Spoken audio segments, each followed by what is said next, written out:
Hello everybody and welcome to FitFAQs, where your frequently asked questions about fitness and health will get answered. In this video I'll discuss with you the different mechanisms that your body uses to increase your muscle volume.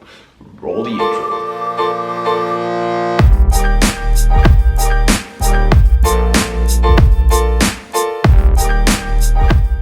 Now, before I start explaining everything to you guys, I want to give you a quick overview of everything that I'll be talking about. I'm going to start off with explaining to you the two mechanisms that your body has to increase its muscle volume. Then I'll explain to you the two types of hypertrophy there is. And we'll finish off with the practical applications of everything that we learned about in this video. Now, how can you increase your muscle volume? Well, your body, as I already mentioned, has two mechanisms to do that. The first mechanism is called hyperplasia. This means that your muscle volume will increase because of an increase in the number of muscle fibers. Your muscle is made out of many fibers that are being held together by a membrane that is called the perimysium. When you increase the amount of muscle fibers, your perimysium will expand and your muscle volume will increase. However, science found that this process only contributes for a very small amount of the increase in muscle volume. This because the amount of muscle fibers you have in your body is mostly genetically determined. And that brings me to the second mechanism that your body has to increase its muscle volume. This mechanism is called hypertrophy, and you probably all heard about it. In hypertrophy, your muscle volume will increase because there is an increase in the cross-sectional area of each individual muscle fiber. So, hypertrophy is the process that accounts for the biggest increase in muscle volume. But does this necessarily mean that when your muscles increase in volume, they also get stronger? Well, as you might have guessed by the way that I asked you this question, the answer is no. And that brings me to the second part of this video. What is hypertrophy exactly? Well, there are two types of hypertrophy. The first type of hypertrophy will increase your volume as well as your strength.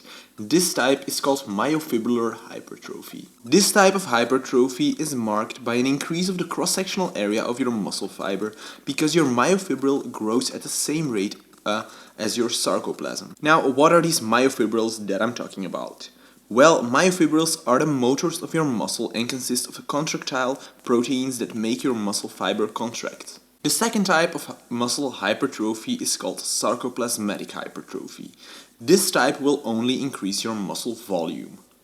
That means that even though your muscle gets bigger and bigger, you do not get any stronger. In sarcoplasmatic hypertrophy, your muscle fiber cross-sectional area will increase because the sarcoplasm will grow at a much faster rate than your myofibrils. Okay, so we know that there are two types of hypertrophy. But is there a way that we can induce myofibrillar hypertrophy over sarcoplasmatic hypertrophy? Well, that's where everything gets a little bit more difficult because researchers found a lot of inconsistent results and a lot of contradictory results. Well, there are some papers that found that myofibrillar as well as sarcoplasmatic hypertrophy both occurred in the test subjects. Now, it depended on which training regime they did that one of the two took the upper hand. Some other researchers found that myofibrillar hypertrophy occurred more in powerlifters and weightlifting athletes,